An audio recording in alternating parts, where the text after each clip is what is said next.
Our and our presenters today are Sue Matzat and Jackie D'Agostino is going to try and join us, but she may not be able to. So if you have any questions to go along, please use the, raise your hand function. And if you have any feedback on the assigned videos that we gave you to look at, we'd like to hear about that too. So feel free to use the chat function, and I'm going to turn this over to our fearless leader, Sue, who's going to do a lot of the talking today. So hi everyone. So I see faces in the crowd that are I think I can call on, that may know some of the information that I'm going to talk about, and those that are probably going to be able to correct me if I get something wrong. So just want to throw that out there to start with. So section 3, as Kat mentioned, initiation and planning of a project. And for those who have already managed a project, you know that that is really the most important part of a project, is getting it kicked off correctly. If you don't get things set up correctly, if you don't get the team members that you need, you might as well throw your hands up at the very beginning. But we don't want to do that. So we'll review what we at LaBella expect should be done to get that kicked off. And I see we have a lot of our billers on, so thank you. Some of this for this session you're gonna already know, but again, feel free to correct me if I get something wrong or you want to add something in that I miss. Leisha, I know you'll be able to help me on the contract part of things, so feel free to jump in as needed. So we're going to cover a little bit on contracts. Bob Attardo in the legal department does his own legal lunch and learns that goes more in depth with contracts.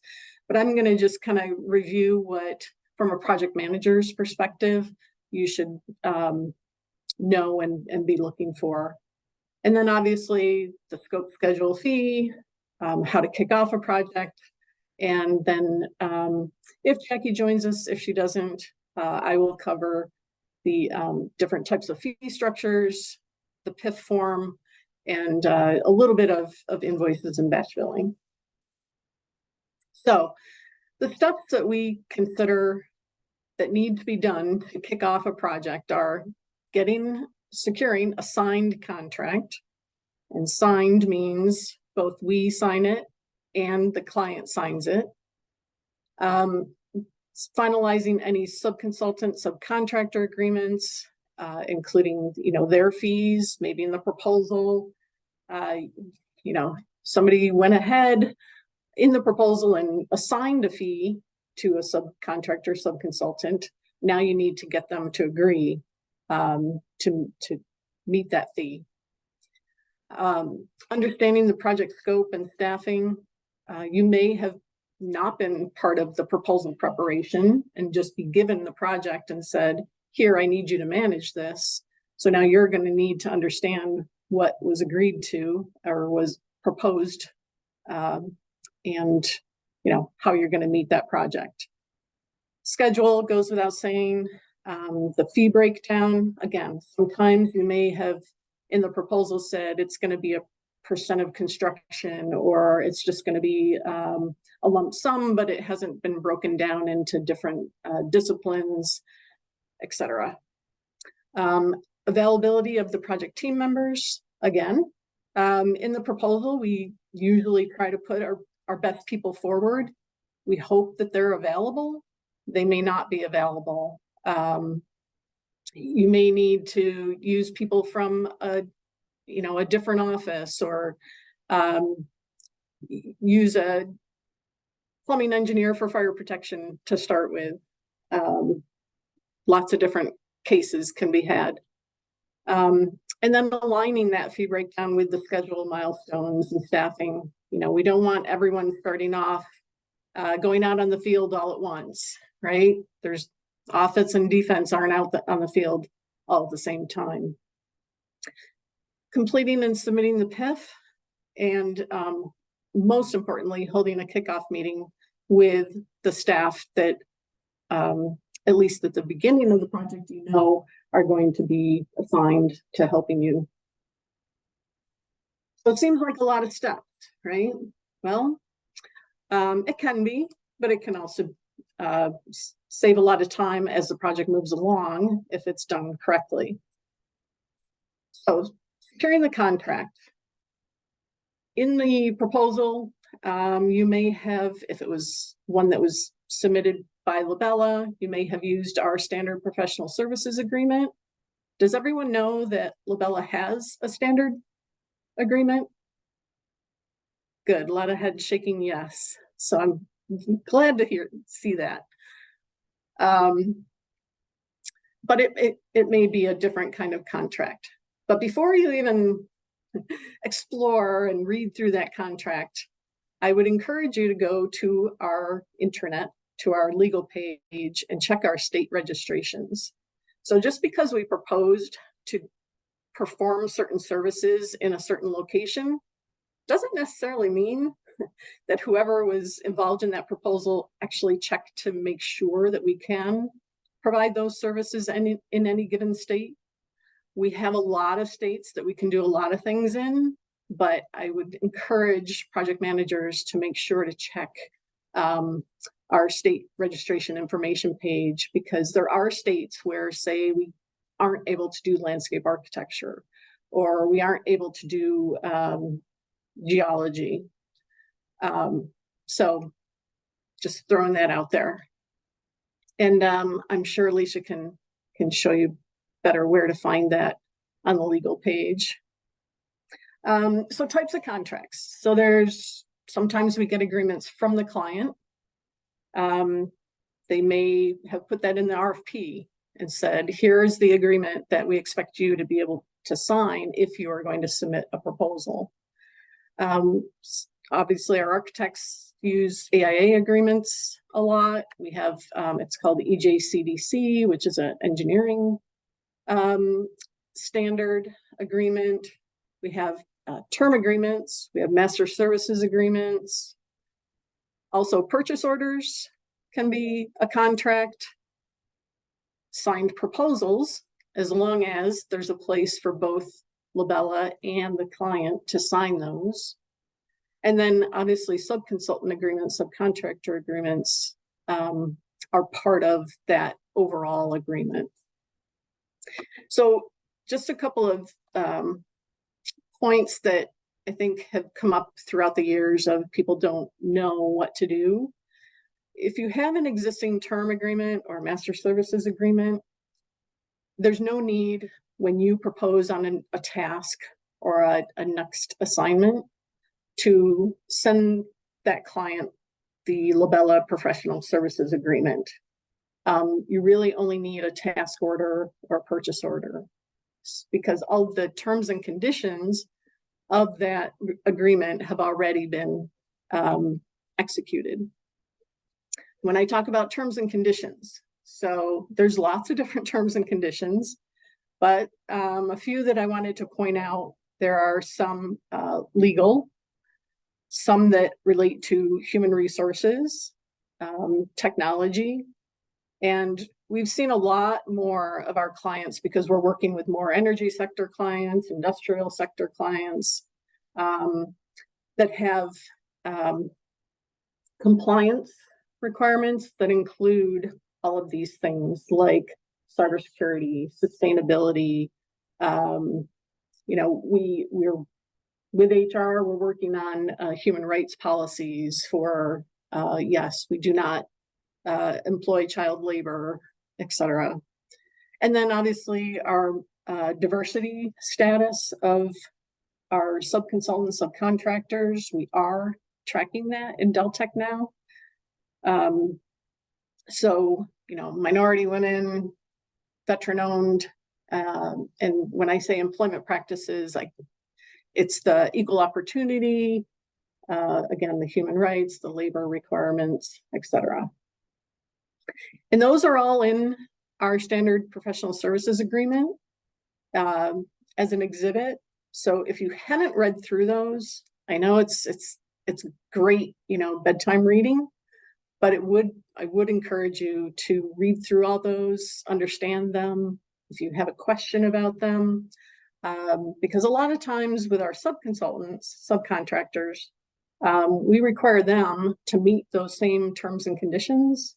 So if we don't understand our own terms and conditions, how can we make sure that they're, also complying with those? Now, a lot of times with the master services agreements, there's pages and pages of terms and conditions. So sometimes we get Leisha and Meg and Bobatardo to help us kind of work through those if there's something that looks a little difficult to understand. I want to encourage you to pay special attention to the insurance, indemnification, and liability. So insurance, I'm not going to go through all of the different insurance amounts and types that we have, but they are listed on our standard agreements. And I wanted to point out that now our just plain old standard professional services agreement, which I'll show you the ones that we do have up on our internet in a bit, does include the limits of our cyber liability insurance and our pollution liability insurance. So those are somewhat new to our firm, but I just want to make sure that when you are asked by a client, do you have those insurances, we can say yes. And they're pretty good limits. So I think most clients we would be able to meet their requirements. Indemnity, and again, I'm going to pick on Leisha because I went and saw that the agreements had been updated with some new language for these indemnity and liability clauses. So I hate to do this, but I do want to read them to you because they are very important. So indemnity, and it starts out with other language, but only to the extent they are caused by the negligent acts or omissions of LaBella, its employees, its consultants, and the performance of professional services under this agreement. The client agrees that LaBella's financial responsibility for any and all liabilities, damages, judgments, losses, expenses, and attorney fees are limited to the available proceeds of LaBella's insurance coverage. So we do have umbrella for insurance. So for instance, if we had a claim that it was $200,000 and now we have a new claim, our maximum limit would be reduced by that $200,000. So if they think they're going to get $10 million, for instance, it's not, it's what's remaining in the available proceeds. But most importantly, it's just to our negligent acts or omissions. There are a lot of contracts that look to tie us to more than just those items. So just keep that wording in the back of your mind. And when you're reading a contract and it's looking to us to, indemnify the client for everything, including their own actions, try not to sign it. There are clients, I know, like New York State Office of General Services, they're like, if you don't accept our wording, you don't work for us. And obviously, we would have to make an accommodation for that. But where there's a way to change wording in a client agreement, I would encourage you to. And again, you can reach out to Bob for how that might be stricken and reworded. So liability, the wording there is the total aggregate liability of LaBella and its consultants. So that means both us, our entire team, should not exceed $50,000 or LaBella's total fee for services rendered on this project, whichever is greater. So for, I'll say phase ones or smaller tasks, smaller projects, the even though we have a fee of $1,500, we may be liable for $50,000. Again, hopefully your project never gets to the claim state, so you'll never have to worry about this, but it's really good to know. Any questions regarding that so far? Okay. So all contracts, whether it's a term agreement, a master services, I mentioned the signed proposal, are to be signed only by an officer of the company or a signatory authority. So I think Chris mentioned this in the last session, where proposals can be signed by the proposal preparer, but the contract needs to be signed by an officer of the company. So if you are issuing or looking to try to have the signed proposal be your contract, please make sure that that proposal is signed by an officer of the company. Hopefully that makes sense. And we want the client to sign first. Again, mostly because maybe they won't agree to all of our terms and conditions and they may mark it up, send it back to us, then we get a chance to see if we will accept those changes or not before we sign it and turn it back around. When it's a client issued contract, a lot of times the client is looking for us to sign that first and then they will sign. So kind of think of it, if we're issuing our agreement, they sign first. If we have to sign theirs, then we sign first. So all agreements, whether it's a purchase order, task order, proposal, et cetera, need to have a copy saved in the project folder. If you want to add a copy into Deltek, that's great. But definitely when you get, I know a lot of times we see half executed contracts in the project folders. So maybe either the client signed or we signed, but we don't seem to see the one where both parties have signed. So if you can remember, when you get that back, make sure it gets in the project folder. Sometimes you'll have it before a project folder is set up. So you might have to remember, oh, that's right, I never put that in that project folder. And then when you're submitting the PIF, we like to have copies of those agreements submitted with the PIF. Again, if I forget to put it in the project folder, maybe your biller will help you do that. Also, then the biller gets to see if the PIF doesn't include all the information, other terms and conditions that contract we're tied to.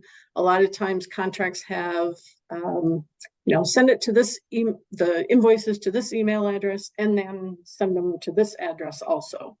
So hopefully for all the billers on the call, thumbs up on that. No? Okay. Thumbs up. Sue, we've got a note in the chat about PIFs that come in that aren't signed by an officer. Didn't know if you wanted to speak to that comment. Okay, so proposals that come in with the PIF. So those would, if they're a proposal, that would not need to be signed by an officer. But if it is the contract, if it is the agreement, those would have to be. So if you notice an actual contract that is not signed by an officer, I would suggest let Bob Attardo know. You can let myself know, Stacy Fries, etc. But yeah, so there is that distinction there. A lot of people will just submit their proposals with the PIF because maybe that's all they have at the time they submit the PIF. We do encourage managers to, once they get the agreement, signed contract, to send it to their biller additionally, if they don't have it at the time of the PIF. Hopefully that helps, Mary. Where is Mary? Does that help, Mary? Well, it's just that a lot of I work with the PMs that go ahead and sign proposals and get the signed proposal back from the client, and there's no officer's signature on it. I just want to know who polices that. Do you expect the billers to police that? You know, maybe it's a discussion that needs to be had offline. Yeah, I think we should make sure that there is a better process for that. Okay. Okay, so hopefully you all don't do this, but I know in the past I've seen a lot of project managers that tend to forget to actually get an agreement with their subconsultant or subcontractor. Or sometimes the subconsultant is ready to go and they don't care if there's a signed agreement with them. They're just going to send in their invoices to us. Please, please, please make sure to get some kind of agreement signed with that subconsultant. If anybody's ever had a situation where the subconsultant spent more than what the fee was agreed upon, but didn't have a contract with them, how do you go back and say, you can't bill us for that fee? We agreed to this lower fee. If you don't have a signed contract, you're kind of out of luck. If you have it, then you can go back to them and say, we have in writing on paper signed by both parties that your max fee is going to be this for this scope. Then you have a leg to stand on. So it can be a quote, you know, if it's a subcontractor especially, it may just be a quote, but we need those to have signatures.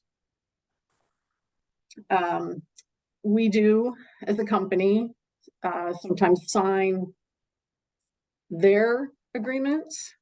Again, that's okay. Just pay attention to those terms and conditions, that we're not signing up for something that we're not able to commit to. And contract amendments and supplements. So again, you're working with your client, you submit a proposal for an additional scope. You may or may not get something in writing. You may get an email that says, yes, we accept your scope for this fee in the schedule. We want those to also go to the billers so that your budgets can be updated in Deltec, and signed copies saved in that project folder. Again, just thinking of, well, you know, client, we agreed that you would pay us this much for this additional scope. And the client says, I never agreed to that. Hopefully you have something in writing that can prove that. And I know it sounds logical, right? It sounds like, oh yeah, everybody does that. Why are you telling me this? Well, I've been doing this a long time, and I can tell you, I see it all the time. So if you can be our ambassadors when new project managers come on board, and make sure that when you're talking with your clients or your staff, that they understand that these things are important to the business and to your project. Any questions on any of that, or any good examples to prove that you've run into with a client before? I can see everybody thinking about it. Or do you have any related questions pertaining to the, to Bob Attardo's videos that we assigned you to take a look at, which cover these topics actually, or several of them at least? Nothing. There must Wow, be a brave that's soul. awesome. No questions. You all know exactly how to do this, huh? All right. Well, if you think of something, blurt it out, put it in the chat. Okay, so this is the latest and greatest that is on our internet, on our legal page, with all the resources that we have available. So legal has the list of the different officers for our DPC, which is our main company. We also have a PC that operates in the Southeast and North Carolina. There are other entities also. So if you have a question about that, again, I would bring that to the legal team and make sure, is this person an officer of this particular entity of LaBella? Also some cheat sheets. And here are our standard agreements. So we have the professional services, we have a master professional services that we would use if we're going to, I know we have, for instance, a master services agreement that we hold with a testing company, Atlantic Testing Labs. So we've actually created a master services for them. Our subconsultant, subcontractor agreements, again, a master subconsultant, and then our Avangrid projects. We do have separate agreements for our subs for that, because we Avangrid does have larger insurance requirements than other clients do, and they have other terms and conditions. I know they are not alone anymore, but they do have some pretty stringent cybersecurity requirements. So that is key for our subs and to understand and be able to meet, because as you know, if we're the prime, the sub is supposed to meet the terms and conditions that we have signed for the project. There are times, if it's a specialty sub that is a small firm, they're not going to carry $10 million worth of insurance. We will accept that based on the scope of the work that they're doing, the risk of the scope that they're doing. So again, it's never just like everything goes the same way every single project, but just throwing it out there so you know kind of where the baseline is, and then we can go from there. We do have different accounts payable email addresses depending on the region that you're in. So I would suggest that you take a look at that. And then we've started to add some non-disclosure agreements based on, different client requirements. And here are some of our standard certificates of insurance. You may not see what you need there. There is an insurance@labellapc.com email, and you can inquire through that email address insurance that you may need. So that's a little bit on contracts. We could go all day long on contracts, but again, if you have questions, we have resources within the company that can assist, and just make sure we know what we're signing. So scope and staffing. Again, during the proposal stage, there may or may not have been a requirement to have a detailed staffing sheet included, staff breakdown, man-hour breakdown. If not, you will want to prepare that based on the scope, the tasks that you have agreed to in that contract. So read back through, what disciplines are involved, what staffing levels and expertise can I staff, with more junior engineers versus senior engineers? Do I need architecture help, landscape architecture help?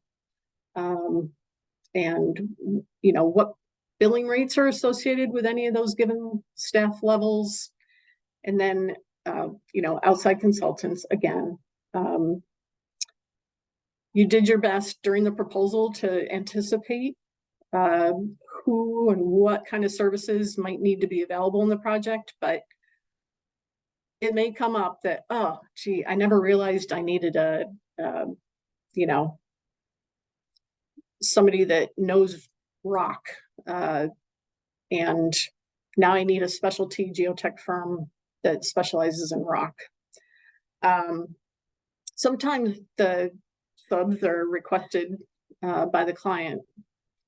We always use this MEP firm to do our MEP work. So knowing that and knowing when to reach out to them. I guess that's probably about all I would say on scope and staffing. But definitely, everybody wants the people on their team that everybody wants the A team, right? Your project may not be able to afford the A team or all of the senior people. That doesn't mean you're not going to end up with a great project and great staffing. You just have to be thoughtful of this as you start the project. Schedule and fee. So LaBella doesn't dictate you must do your project schedules using a Gantt chart or using Microsoft Project. You can use whatever you are comfortable with, familiar with, whatever maybe the client requires, but we do want a project schedule to be developed. I can tell you that recently there was a City of Rochester project that we were not selected for. One of the comments in the debrief was that we didn't put a project schedule in the proposal. It was just, tasks were listed with anticipated dates. So knowing, again, what is expected from your client regarding a project schedule is important. It can be by milestone, by phase, by deliverable. It can be any of these that I show here. It could be any other kind of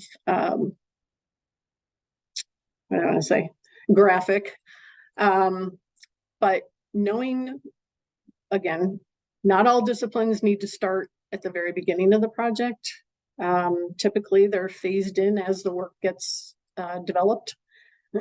So knowing, even breaking down like, okay, environmental is going to start at the beginning, but we need to bring in a geologist, after this report is complete or after we know we've got the permits that we need, etc.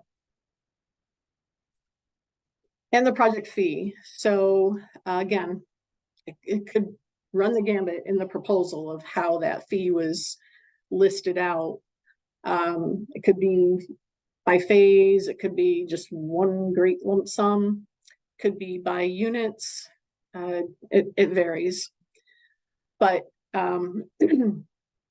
again, making sure that who's going to spend what, when they're going to spend it. And if you're using billing rates or a multiplier, and we'll talk more about this when we go over the PIF. And any other costs that are included in the fee. I know a lot of times we, public hearings or public meetings, and, we didn't expect we were going to have to prepare boards or bring the snacks and water for the client. So, maybe it's not a large cost, but if you have a number of public meetings, it can add up. So there's other costs that pop up along the way. The project kickoff. So how many of you PMs make sure to have project kickoff meetings with your team? Nice. I see a good number of hands. Thank you for that. I would encourage you to spread that word to make sure that all PMs have a kickoff meeting with their teams. So why do we do that? Well, if you're part of the proposal preparation, if you're the contract preparation, you have a great understanding at this point in time of what that project is, right? But your team members don't.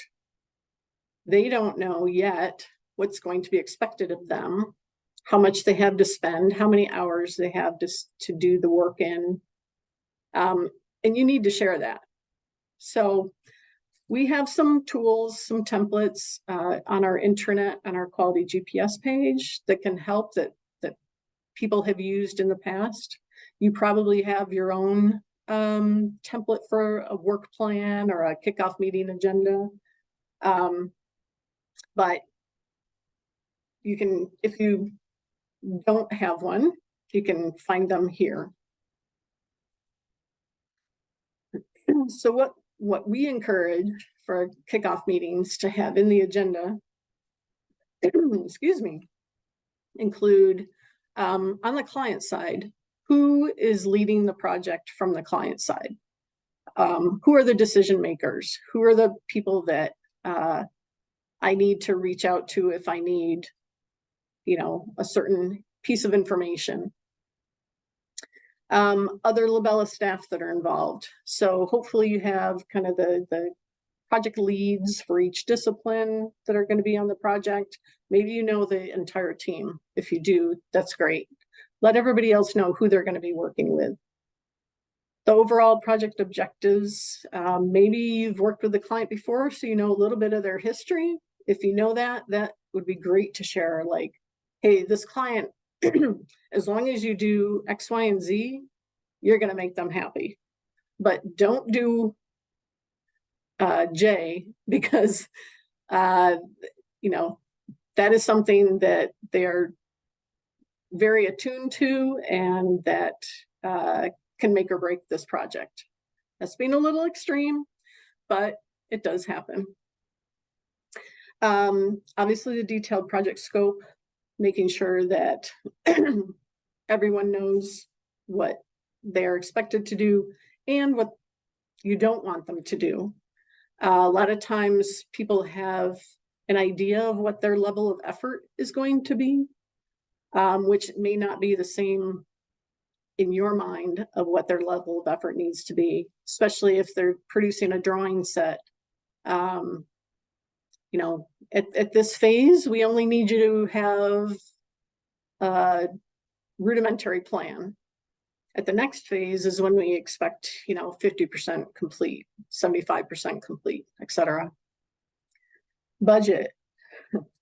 Obviously, hopefully, there was somebody for that discipline that was involved in at least knowing what budget was going to be given to that discipline, whether they were asked to prepare it themselves or whether they were told, hey, we're going to put in $50,000 for you. Are you going to be able to, produce this scope and this deliverable with that amount?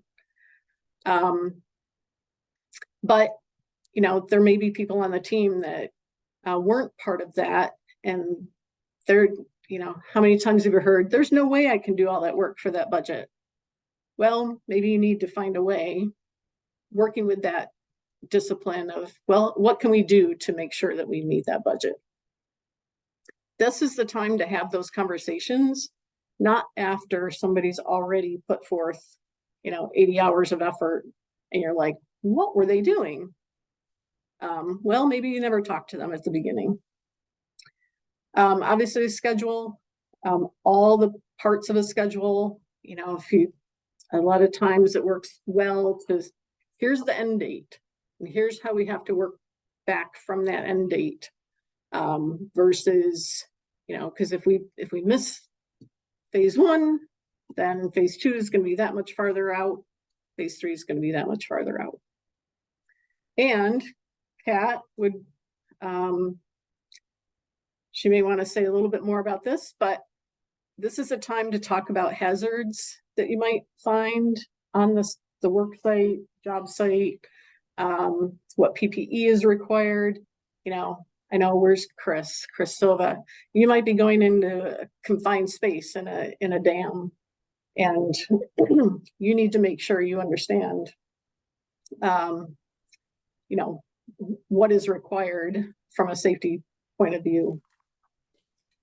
Thank you for that. Done that a few times. Yeah. And then any special requirements, there's a lot on CAD coordination, Revit coordination, Civil 3D, GIS, you name it. And making sure that everybody understands, are we putting this project up in the cloud, in BIM 360, ACC? Are we, on and on. So I wanted to stop there, and since John and John, you both raised your hand about having kickoff meetings. How do you prepare for them, and how do you deliver those kickoff meetings? So maybe John Westerfield, you want to start? Sure. I mean, so in waste and recycling, a lot of our projects are long-term. So they're going to be, multi-year durations. So it's really, we have kickoff meetings depending on the frequency of the work that we do. So that's either maybe quarterly or semi-annually. And so we'll have it, and the teams change sometimes between those. So we'll have to kind of have not a full-blown one big kickoff meeting. It's sort of a series of smaller kickoff meetings that just refresh everyone's memory and the goals of that particular event. So but yeah, I mean, a lot of what you're saying is covered even in those. So great. The other John, I'm probably not gonna say your name right. It's pronounced Bellier. And Bellier. Okay, thank you. Although I'm relatively new to LaBella, I've been in project management for a number of years. And I like to come in with an agenda based on the project tasks, and then to focus on the deliverables from a mile-high standpoint. So we run through the project, who will be the lead for the various tasks and what those deliverables are. And then we'll, if you will, circle back, and if there are any questions, or we'll do a deeper dive into some of the technical aspects. But again, keep that first meeting, if you will, just kind of introductory, and then I might follow up as early on in the project to kind of reinforce who's doing what and where we stand. I believe that it's important to stay on top of the project and really, shepherd it through deliverable by deliverable. You can't disconnect from project management, in my opinion. Great. I love that you used the word shepherd, because really that is what a project manager is, right? You're shepherding the client, the project team, etc. Great. Anyone else have any, that either you've been to that you thought were great, or, any other experience you want to share? Not yet. I'm gonna get you all at some point here. So I would like to offer that, kickoff sessions they are scalable. So if you have a project that is only you and one other person, that's not to say you shouldn't be having a kickoff. You need to have that first initial discussion to go over scope, schedule, cost, make sure if there is a project budget spreadsheet, everybody knows exactly how many hours they have to do the various tasks. Make sure they understand what the communication pathway is, who's sending what, who's, you know, everybody's assigned responsibilities.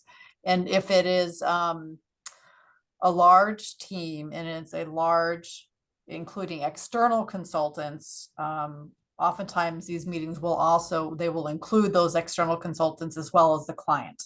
So there's the project management piece that's internal to LaBella where we're managing our staff, but if we are in a, let's if it's a large multidisciplinary project and there are others involved that are external consultants, we would often include those consultants also. So there's lots of different ways to hold the kickoffs and different scalings. Yeah, and that's a great segue into having the internal kickoff meeting, which may include your sub-consultants, subcontractors. And I apologize for my showing that Teams. I forgot I was sharing my screen. See, that's project management, just being able to correct on the fly, right? So also having an external kickoff meeting, meaning with your client. So it's great to have at least your key discipline leads meet the client, to have other people other than the client project manager be able to participate. Again, just setting the stage, setting the expectations for both sides of the team. And I say both sides, but really, as you move along, everybody's working together. Client, sub, prime, etc., working toward the same end goal, right? So it's not us against them. It's we're all working on this together. And I think that, you know, in my opinion, when we get to an external kickoff meeting is really the biggest thing to have everybody take home from that, if you can do that. And knowing your stakeholders. So you have a client, you have maybe different departments that you're within your client that are involved, but there are outside stakeholders too. And we can't forget them. Obviously, they may not be invited to the kickoff meeting, but a lot of times they can impact any designs, you know, data, reports, etc. And I see Caitlin shaking her head like, oh yeah, they can. So we don't want to forget about the stakeholders. So, and, you know, I put public last here in this slide, but sometimes they can be the ones that really can affect the project. So if you have public meetings or public hearings or other venues that you're engaging the public in, you know, getting them on board early, quickly, you know, same with regulatory agencies. If there's any way to at least, you know, maybe it's not time to submit a permit application yet, but at least letting them know like, hey, we're starting to work on this project. A lot of the agencies I've worked with in the past appreciate being given a heads up that, hey, this, you know, we're going to be looking to do this rehabilitation of this, I'll use a dam again for, and knowing that to be expecting that there's going to be some questions about permitting that are going to be coming up.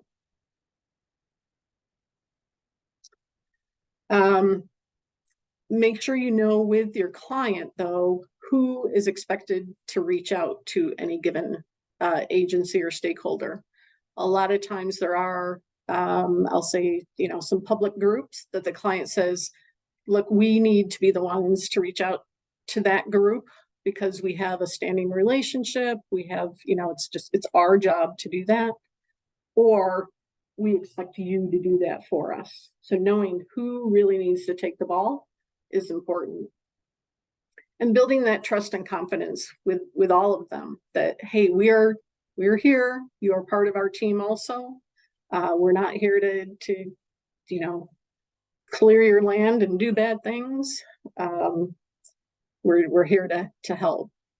Because they will inform your design, right? You may think, oh, this is exactly what we need to do. And then you hit a fork in the road, and what you expected is not what's going to happen, and you go down the other fork. And Kat, I think there was a quote recently that we heard about change that maybe, I don't know if you want to share. I'm trying to remember which one that was. I know my famous quote is, there's nothing that's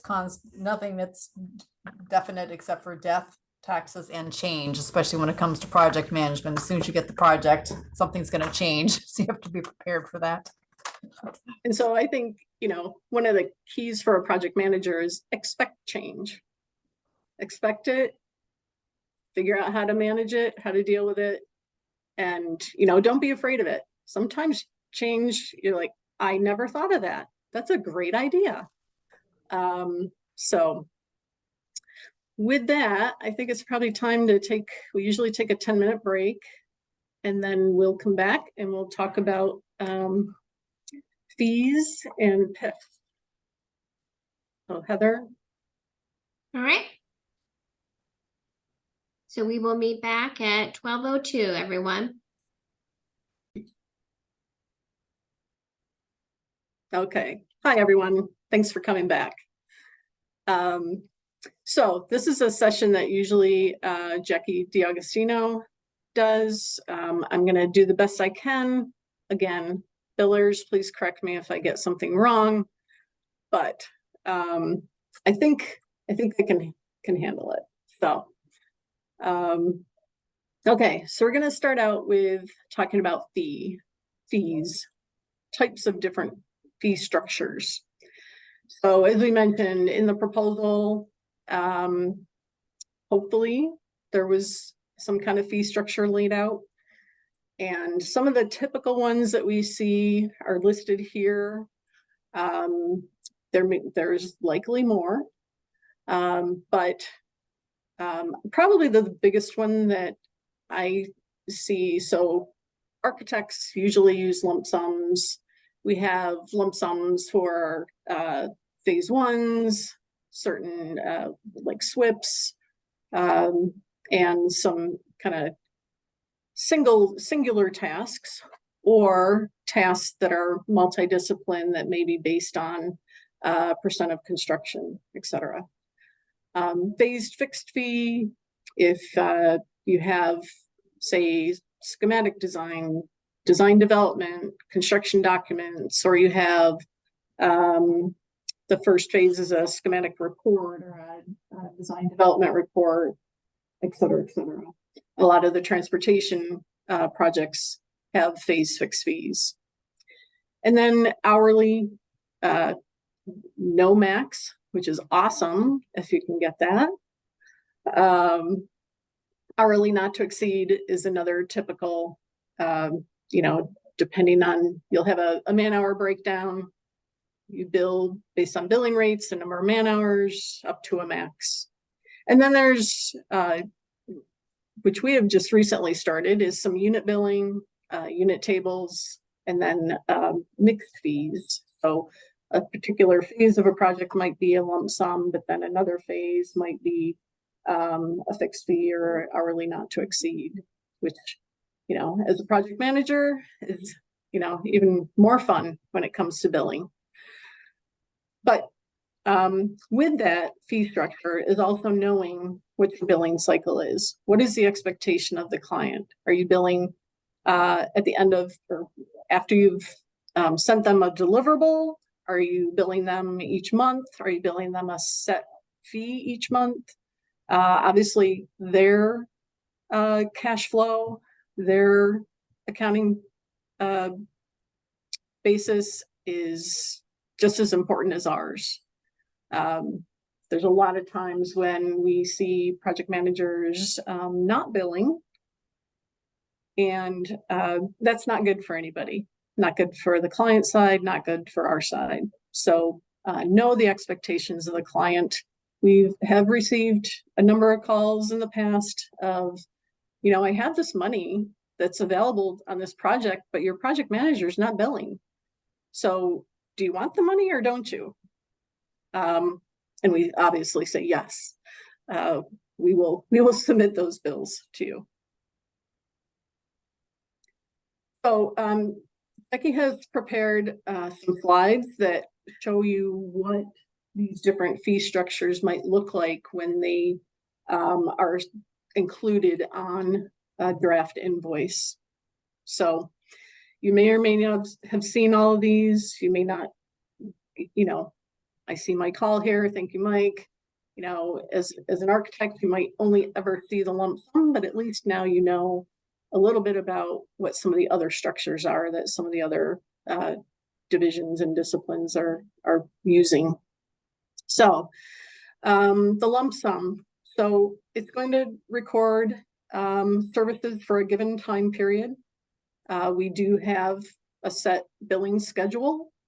You may get out of schedule if, for instance, you haven't done your billing, but you know, you can see this is a period of 2 months. Again, if you're billing a lump sum, depending on what you agreed to with your client, you may be billing monthly, maybe billing quarterly, etc. But you're going to see a percent complete. So that is the percent complete for the entire project. And what that means as far as the amount of billing. Now here, it's an easy example because it's 100%. The total earned is the max fee, and therefore that invoice is, you know, for everything that has been committed to on that project. You may notice, and Jackie will go over this in much more detail in session 5, that maybe your percent complete is actually shows as 104% because somebody went over budget. So that's where then you'll have to make adjustments on the draft invoice, say, you know, we can only bill up to the 100%, and this is what we need to do with that other 4%. Hopefully you never go over the 100%. Right? Right. So fees fixed fee, again, an example, this happens to have reimbursable expenses included in the fee. Obviously, sometimes the reimbursable expenses are excluded from the fee and are billed in addition to that fee. So here it lists the different phases, how much fee has been allocated to that phase, what percent complete in this case, and what that means as far as earning of that fee, and how much maybe you did bill something prior, so that's going to be deducted, and that is what the current fee to be billed is. A lot of times you want to make sure that again that phase fee is what was put on the PIF. That fee earned, again, it might be show that it's over what that budget was, and then knowing what to do if that does show a different amount. Or if, say, you know, you're 100% complete, but your labor charges haven't met the budget, you know, do you just say, well, we won't bother collecting that, or you know, work with the client on making sure that you can charge that fee? Sue? Yes. And I just want to pose a question to the group here. So on the bottoms of these slides, there's some notes about WIP. We've got a kind of a mixed group. Does everybody understand and know what WIP is? I'm seeing some nodding heads. It's okay if you don't know what WIP is. So I can take a crack at that. So WIP stands for work in process or work in progress. And that is work that either you can bill and you just haven't billed for yet, or work that you can't bill for and you need to make a decision on what do you do at that time. Do you put it toward a different phase? Do you write it off? Etc. So those are discussions that you would want to have with your biller. Anything else, Kat, that I didn't mention? No, in session 5, Jackie will be going over, I think, some of the reports and such. And different reports that you can run in Deltek will have WIP shown, so you can see more clearly when you go in the system, when you get your invoices, you'll know what you're dealing with specifically on how much has been billed to the project, how much is left of the budget, how much is currently looking you want to cover in the bill. So we'll go into more of the detail. I just want to make sure everybody knew what that term meant. Yeah, and there are cases where we are pre-billing. So we will bill ahead, if you hear that. So for instance, a client says, you know, I need you to bill me this much for my cash flow, even though you haven't accrued that labor, haven't spent that labor yet. So in my opinion, that is very difficult, much more difficult for a project manager to remember. I've already billed this amount. I need to be tracking my labor spend so that it doesn't exceed what I already did. So we could probably have a whole session on pre-billing also, but just know that also exists.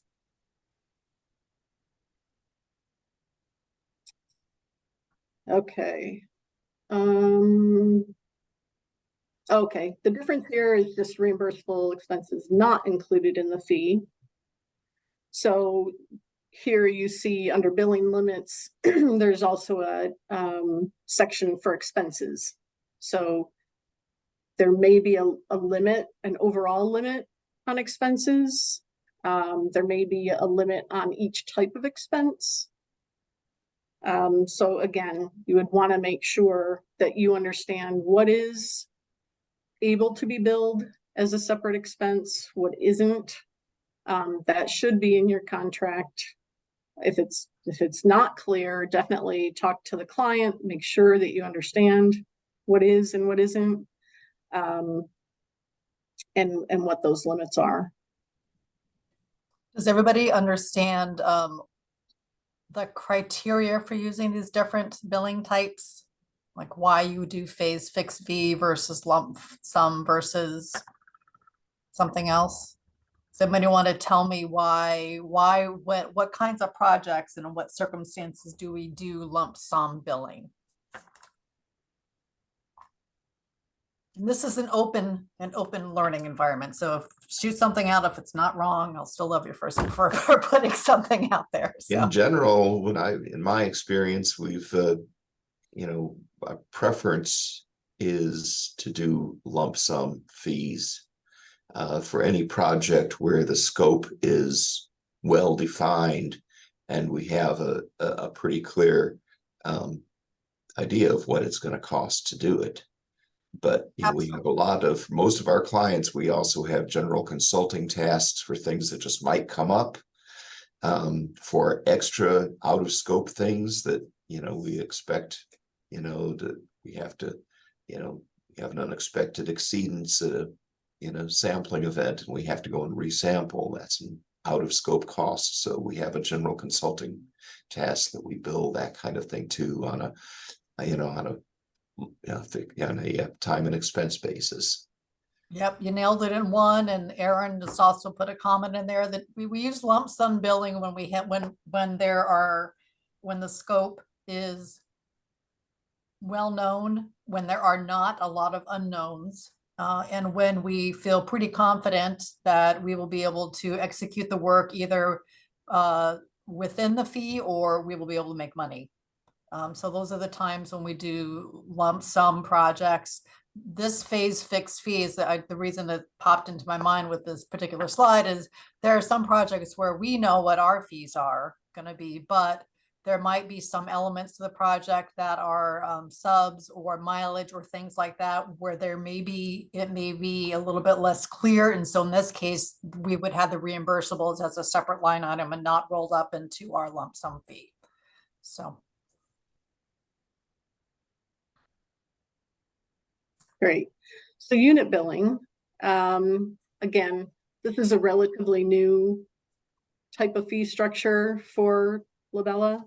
But we use it for, I think the typical one is if we have SWIP inspections, right?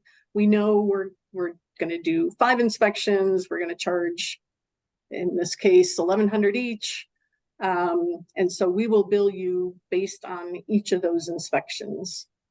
That way, you know, our accounting department doesn't necessarily have to pay attention to the number of hours that have been charged. It's just going to be this inspection, kind of like a little mini lump sum, right?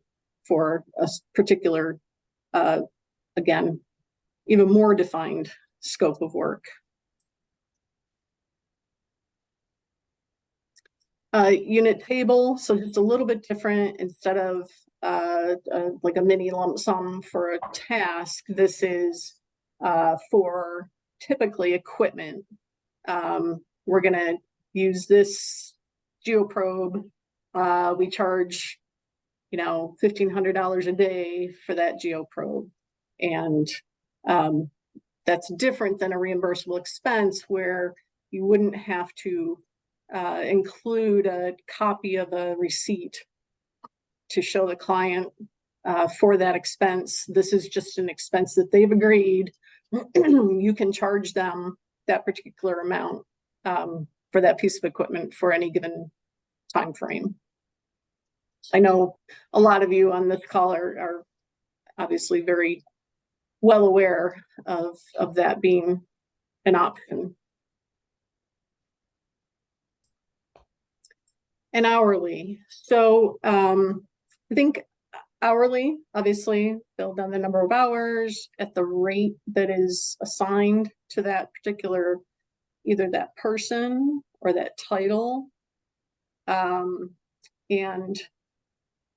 the rates, and we'll get to this when we get to the PIF, can be based on a multiplier or a different type of rate. Again, we'll cover this more, but if you haven't included a rate for a particular person or a title, Deltek is going to default to 0. So you'll absolutely have to pay attention to when you see people listed on an hourly fee structure that everyone is assigned a rate. And sometimes it's difficult to kind of see that, especially when you're going through draft invoices quickly, because you probably waited till the last day they were due and then needed to make sure you got them back to your biller in a timely manner. Right, Joe?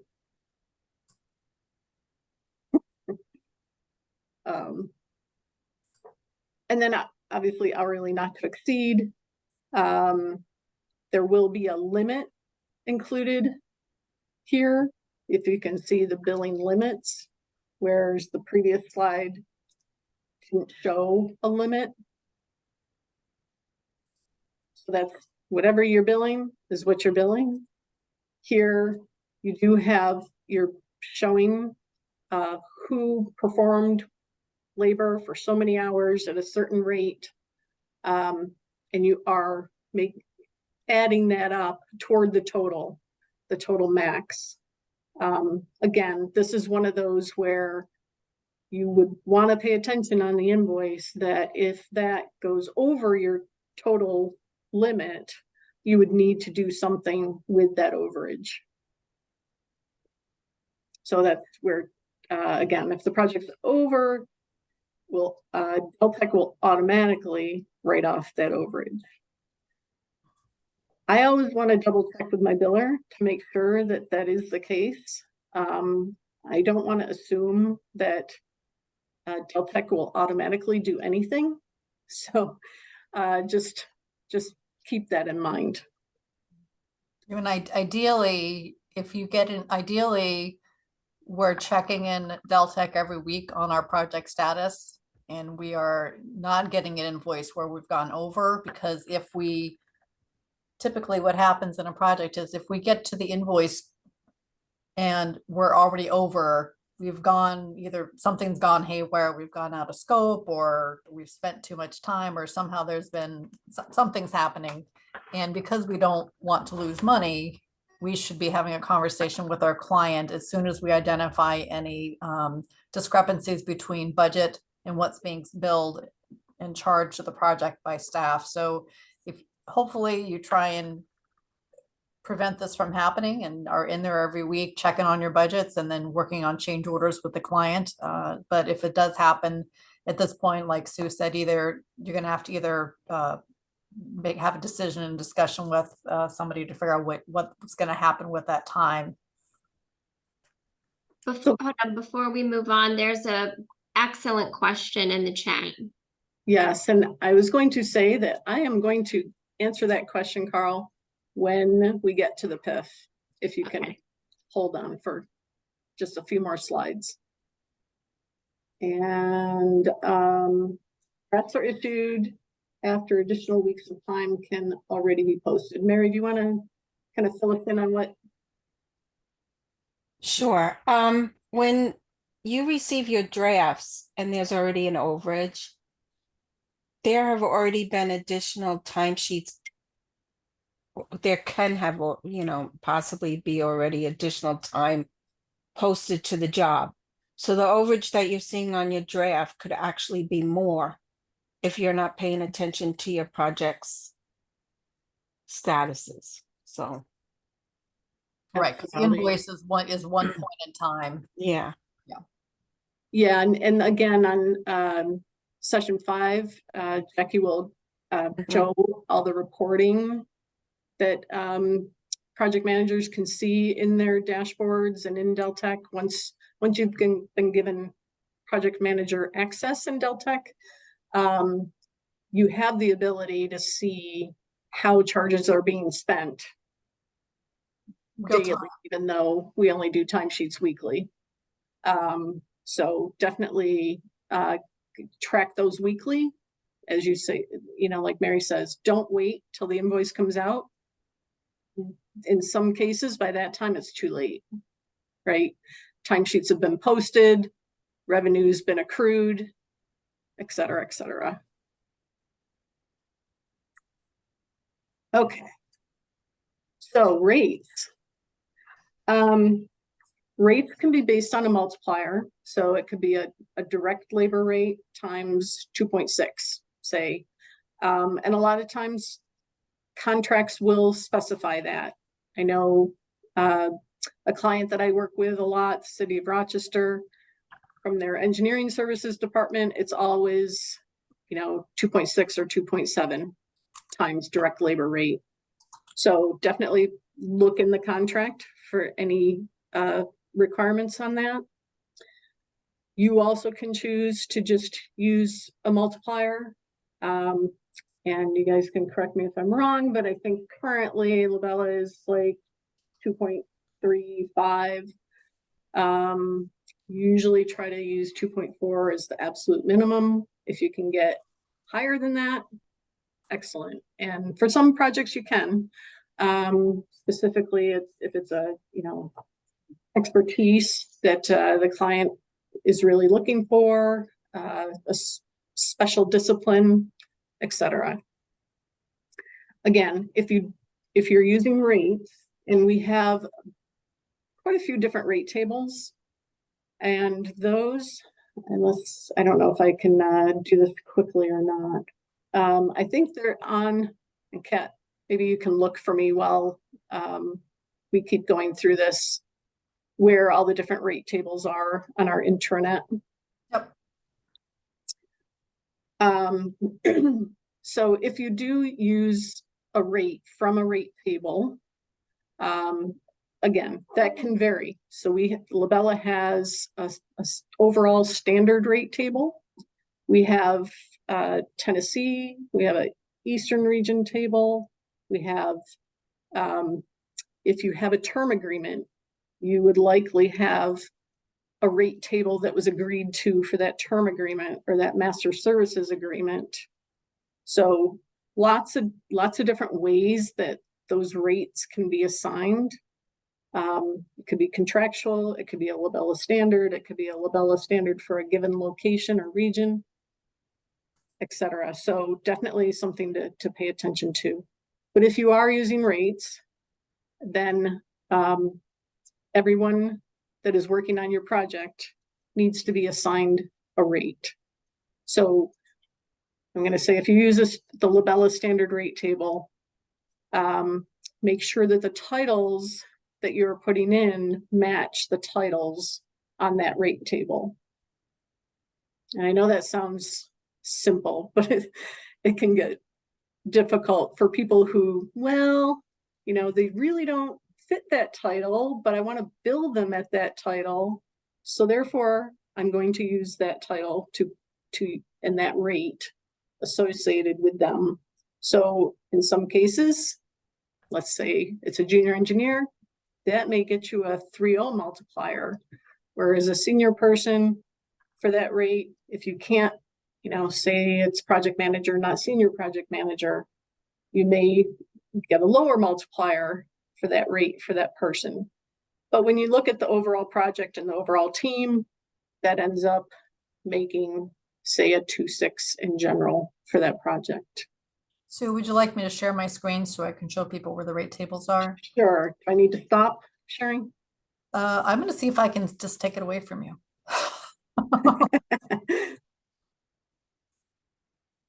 Look at that. I think that worked. Can everybody see my screen? No, I'll stop. Oh, the new share. No. It says I'm screen sharing. You're not seeing it? Heather, you're saying yes, you can see it. I can see it. I can see Okay, it. okay, all right, excellent. All right, so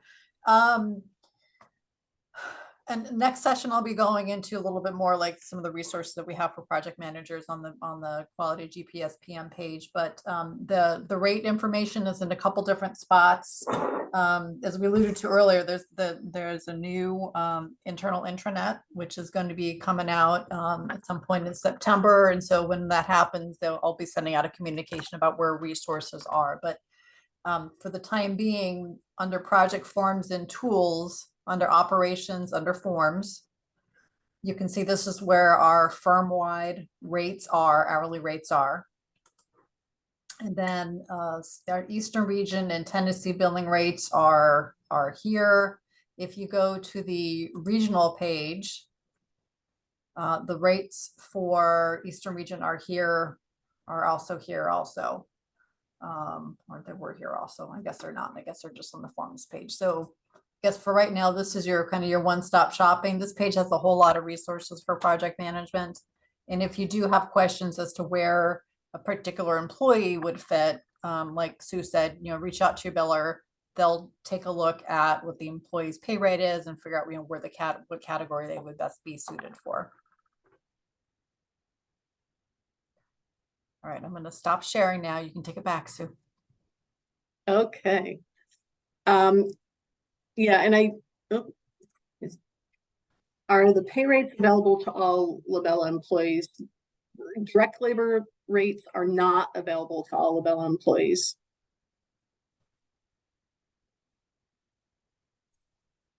And I think I'm just going to leave it there. Yep, I think that's enough. Yep. I did want to mention also, again, if you are working under a large MSA, let's say, it can be sort of difficult to find out what those rates are for any given, for instance, we have a Avangrid engineering MSA, and that engineering may have different rates for different types of engineering. Say electrical is different from civil, etc. So definitely spend some time making sure that you know where the rate tables are for that particular MSA that you are working with. Maybe save a copy to your OneDrive, or at least save a file path so you know where to look for it again.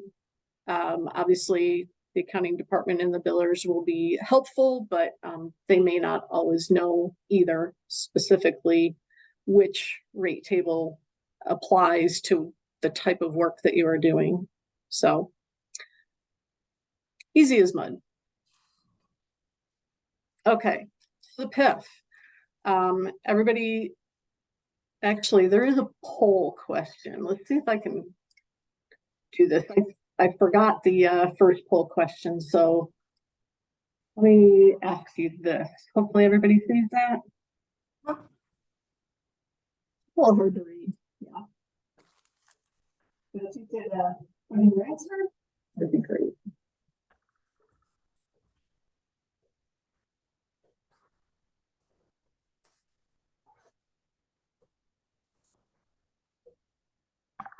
I'm gonna expect that all of our billers on this call, but they're very experienced.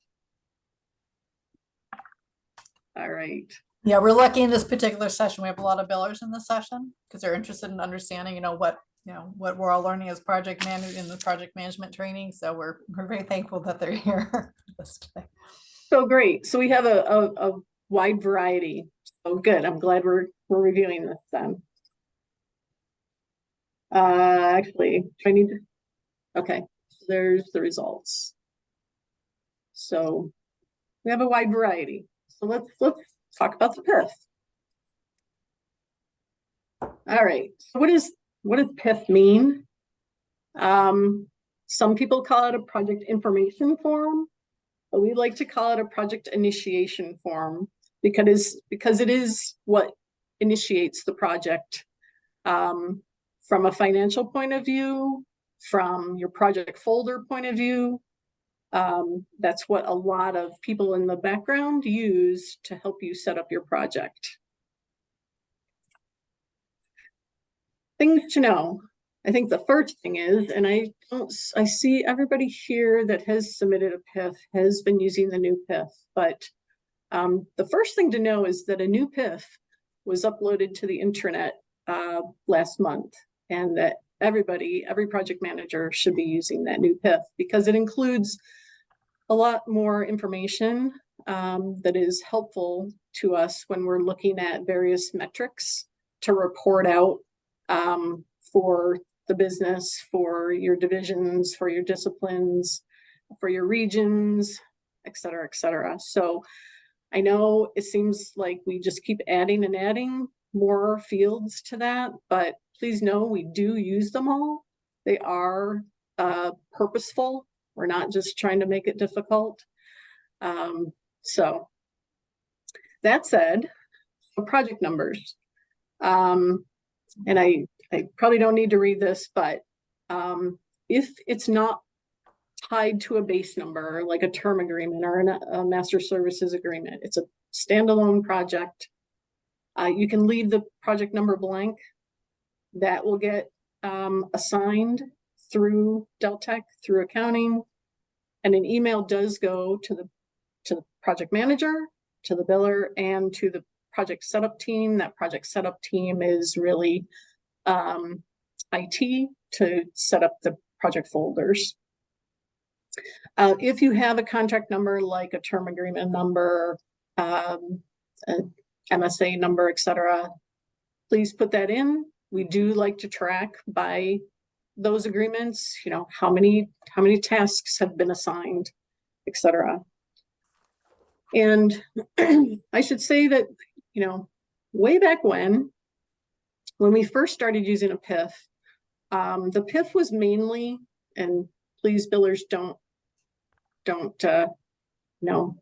hurt me for this, but was an accounting form. So it was to set up all the billing terms, billing addresses, etc. As I mentioned, we now use this form for a lot more than just billing terms. So we've tried to be more specific about, what goes in what field. So when you see billing client name, billing client contact, that is who does the bill, who does the invoice go to, which may not be your project manager that you're working with for the client. It may be somebody, some other place, you know, in Maine, that you have never heard of. So, but that is key to making sure that the invoice gets to where it needs to go. Obviously, any phases and fee breakdown, because this is setting up your budget. This is setting up all of your billing terms in Deltek to be able to generate those invoices. We do have some tabs and fields for schedule and backlog. We do have some divisions that are still using this to kind of look at the overall division or discipline and how much do they have on the books for revenue. Also, resources and staffing. We have added in more recent times the actual location of the project. So even though your client may reside in Virginia, the project may be in Maryland, for instance, and we want to know the differences between those. Then we have markets, and we have drop downs for markets that we are tracking in our CRM. So obviously marketing is using this information also, the project type, and we've recently added a project subtype. So your project type and project subtype may be the same, and that's okay, but they may be not exclusionary, but different at least. Listing all your subcontractors, obviously what their budgets are, and then reimbursables. And these are the reimbursables that we know we can get paid for. So there are some that some clients that don't let us charge for postage, but they might let us charge for courier. So definitely be very clear on exactly the terms of what those reimbursables are also. So, does everyone know where to find the PIF? Let's see, yes. Any no's? John is a no. Okay. So let me share a different screen. And Kat, I think I know how to do this one, but we'll see. Okay, can everybody see that? Nope. Hopefully, no? Okay. Oh, you know why? Because I didn't share. There we go. Yeah. That's fine. Okay, so again, on the current internet, which will be changing in about 3 weeks, but we will still have it on the internet. Currently, it's under operations, forms, and then if you scroll down to project forms and tools, you see PIF templates. I would, at this point, ignore the first two. Those need to be updated. The PIF template is where the actual Excel file lives for now. And then it will download. And then you can use that. Now, it does have security, so enable the content. You will want to save a copy of this.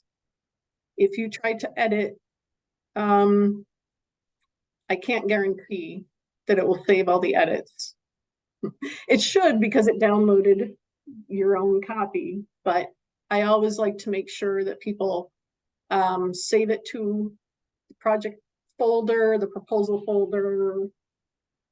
I don't want to say your desktop, but you might want to save it there just in the interim till you save it in the project folder. And that's where it is. So hopefully that's helpful. It will get easier with the new intranet because it will be a SharePoint file that you can download right from the intranet from our SharePoint site. Similar process though. So hopefully that helps. So let me go back. And I'm just gonna stay right in the PIF.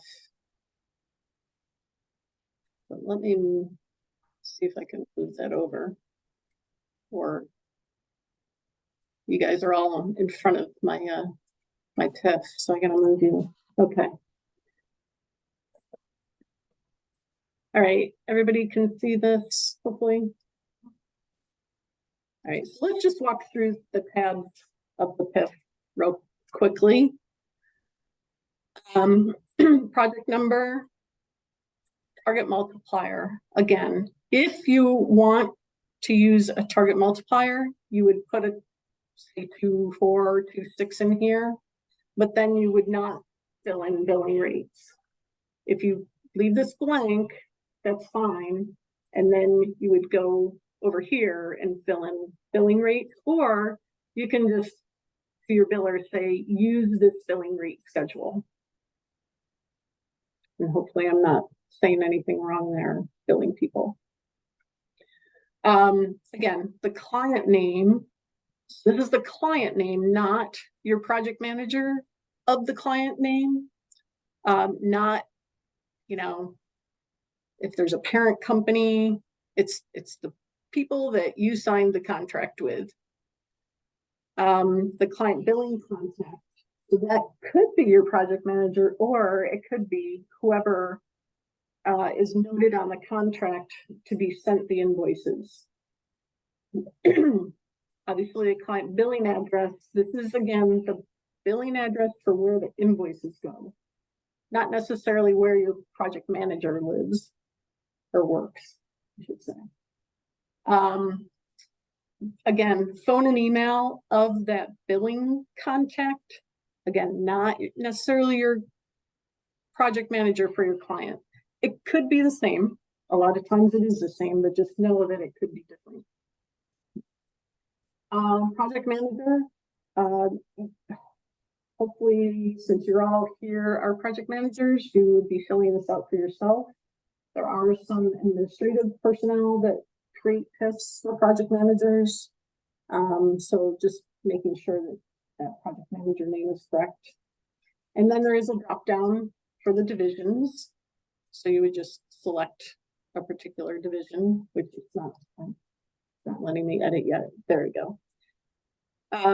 If it's a mandatory field, so I've tried to color code the mandatory fields, but there are some of the drop downs that remind you that these are mandatory.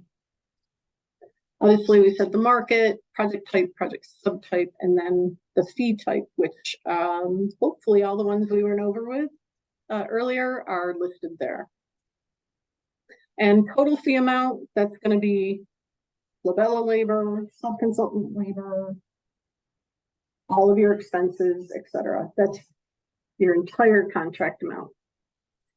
If you have the proposal number, the contract number, purchase order number, that's very helpful. Again, when we're trying to track some of our metrics, and obviously it helps our billers to be able to reference back to the things that were attached to the PIF email.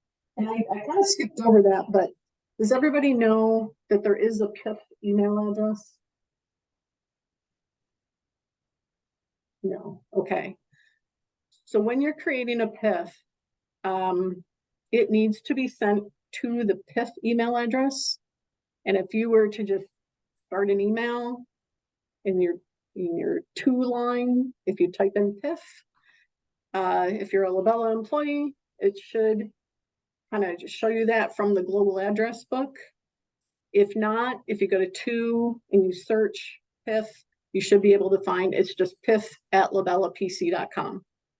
So that includes a group of people that are responsible for setting up your project for you. So it always goes to the PIF. Then you can copy your biller separately. I mean, not separately, but in addition to, I should say. And then you can copy it to other team members if you need them to know prior to your kickoff meeting that you've submitted this PIF. But every single PIF needs to get sent to that PIF email address. Okay, if you have troubles finding that, let me know and we can help you out with that. And here's where we talk about the physical location of the project. So again, your client may reside somewhere else. The place that you're sending the invoices to may reside somewhere else, but this is where your project is actually located. And yes, if you can provide street address, state, county, town, city, etc., that's helpful. If you don't know all of those things, please just put whatever you can find out or what you do know. Even just county or just state is helpful to us. Can I put in And a then plug? oh, go ahead. Can I put in a plug? This is my plug.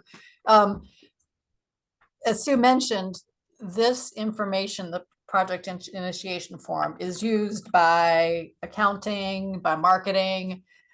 You don't know this, but it's also being used by you, because whatever information you put in here, okay, gets put into Deltek. And Deltek is just a big old Excel, it's just a big old database essentially. And if you have a project in the future and you want to find out, pull some metrics on this project, and it's been 2 years and you've forgotten what the project number was, you've forgotten what the client was, but if you remember what the street name was, say it was on Rose Street, you can do a search for Rose and you'll find it. So the better the information we have in Deltek, the more we put into the PIF, the more we put into opportunities, the better it all is at the end of the day, because we want to make sure we have an accurate database in Deltek of all of our opportunities and our project data and our contact information and our addresses, because we all need that as project managers. You may not need it now, but I can tell you, having been doing this for a long time, there are plenty of times when I wanted to go back and find something and I couldn't remember the client, or I couldn't remember the town, but I knew it was on Rose Street. And so I did my search, I found it, and I was able to use it. So that's my plug for putting in as much of this information as you can. Thank you. That was my first announcement. Yep. Yeah, so then there are a number of other check boxes. I think one of the who is your biller? If you don't know, you can email anyone in your division. You can email accounting, and they will tell you who that is.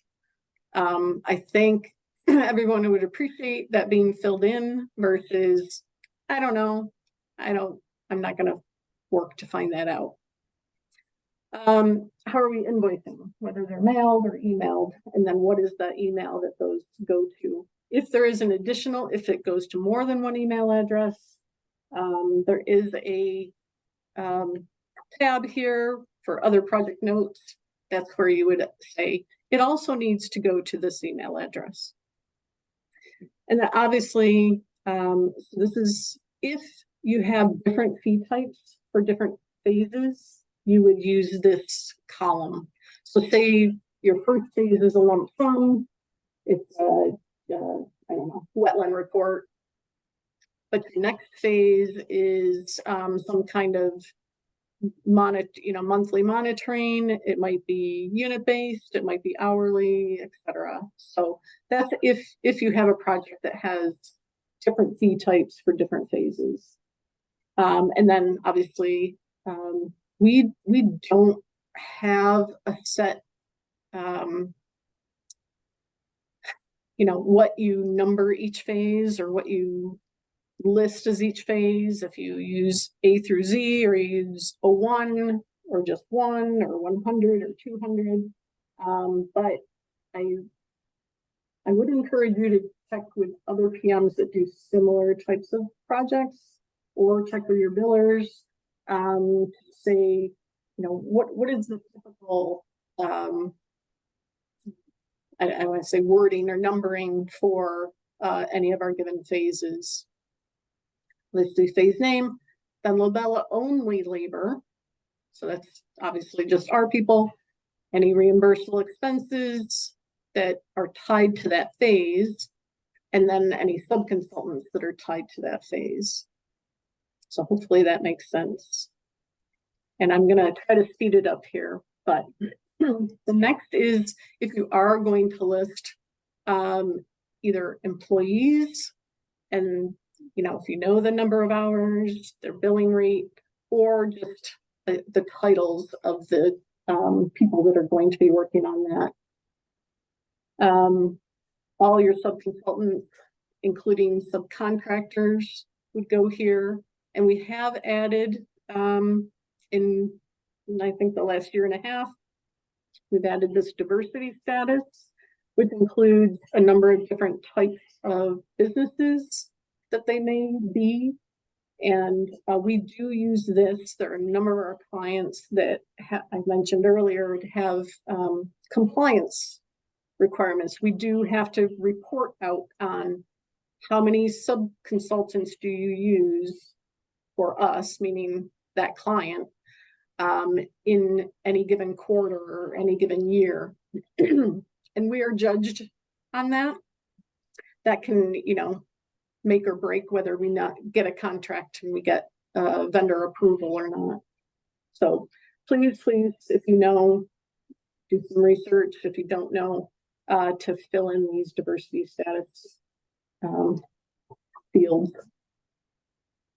And then again, expenses, we've, you know, the PIF puts in some of the typical expenses, but you can overwrite that if needed, or you can delete those or just ignore them or just put 0. The unit billing, that is for those inspections. So unit name would be monthly SWIP inspection. We're going to do 12 of them at $500 each. And then the Excel file would tell how much that total labor cost would be. That can also be used for the equipment. So the unit name might be geoprobe, estimated quantity 1 day, $1,500 for that 1 day, etc. Project notes again, and there's little helpful hints here for these. If you have other notes that you're like, I didn't know where else to put this. This is where you put it. Electronic folder structure, we do for some of our waste and recycling PMs here. Still have some projects that are legacy projects, as John mentioned. Some of them go year after year after year. If it is one of those types, you would check the box yes. Otherwise, you can ignore that. If you want a SharePoint site set up for your project, that's where you would click in that box, and IT will set that up for you. We have made some changes in our, as you know, in our global project file system. So automatically, with the project setup, the division of the project manager has folder access. But if it's a multidiscipline project and you have other divisions working on your project, you'll need to check this box. Otherwise, people in buildings engineering won't be able to access your project folder. So please make sure, and please don't just check every single box. But definitely, and here we say WRD, WRM, it's the same thing. Waste and recycle management division is still waste and recycling. And then this list is not all yet, but we do have some clients that we consider restricted use data clients. For instance, Avangrid is one of our biggest ones. We do projects on some of their critical infrastructure, and they do have certain cybersecurity requirements around that. We've just listed this information here. That list is going to get longer, so we probably won't show. We'll probably just put a link to where the list of clients are eventually. Currently in our compliance sites, which are ISNet and Avetta, we have about 30 clients that require some kind of compliance reporting and cybersecurity. So that list keeps growing. So just that's what that's for. And then specific to Avangrid, we have a number of different master services agreements, different disciplines, I'll call them. Again, because they are a restricted use data client, we have separate folder structures set up for them.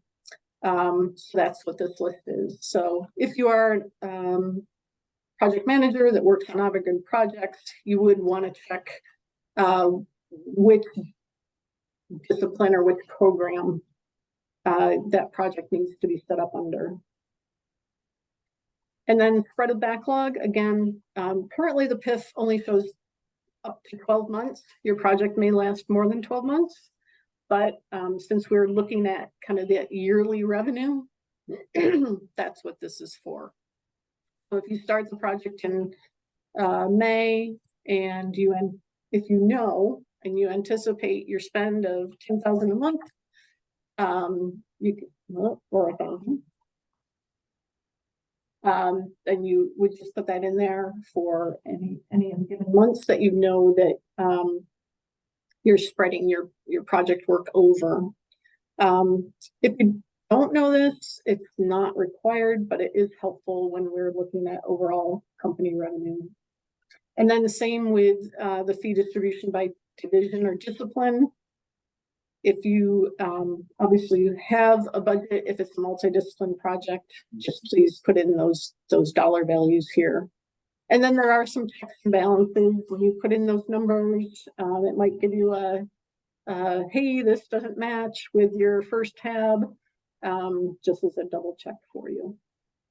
And so I believe this is just a quick comment. I believe if I'm not mistaken, and hopefully the billers can correct me if I'm wrong, but if that tab is not filled out, then the allocations and the profits don't necessarily get to all the departments, all the divisions like they should. So that tab is important.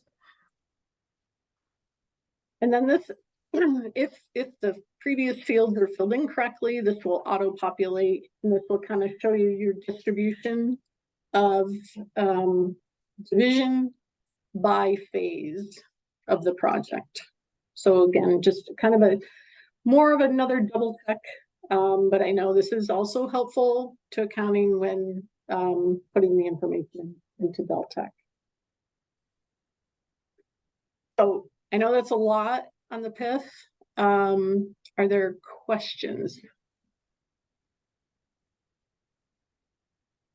Probably tons of them, depending on the case, but know that we're here to help. There's a lot of other PMs and administrators that can help. Obviously, all the billers are very familiar with seeing a lot of different types of PIFs. So please feel free to reach out. And I see, okay.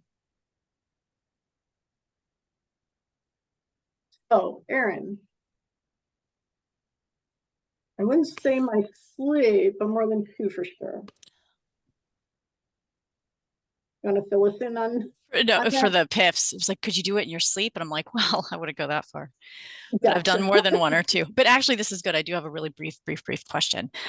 For the sub-consultants, correct me if I'm wrong, but it is good to maybe be explicit in the fact that if markup is included already in what we've given to them in contract, then I always mention that just to make sure that no one's like, should we add the 10%, blah, blah, blah, blah, blah. And I just like throw it in those notes. I haven't had any complaints yet.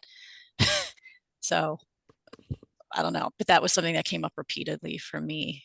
And if that's of any aid to anybody else, then Sub should be marked up unless we're not able to, and it's typically 15%, I think, is what we do for majority of them. Okay. And Kathy, I see you had a helpful hint there.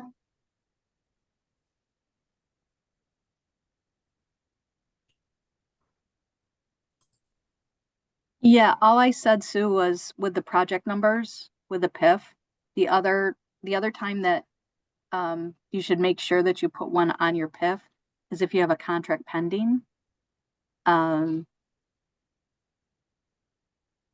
With the amount of billing that billers do, you can't always remember all the contract pendings that are out there. So as the project manager will know this, that they have a project partially set up, just make sure to, it's a really good idea to put that on that PIF for if you have an existing number. Great. Thanks. And we only had one more slide. It was starting to talk about batch billing and invoices, but I think we'll save that till session 5. And I think the big point again was just looking through your invoice for anyone that doesn't have a rate assigned to them next to their name, next to their man hours. Because that's revenue you're not going to be able to get back if you don't charge it in that invoice. So thank you all. And we will see you in a couple of weeks for session 4. Yep, and Heather will be sending out an email with some resources to review in anticipation of that session, and look forward to seeing you all again. Have a great day. All right, thank you. Thank you. Thank you. Thanks.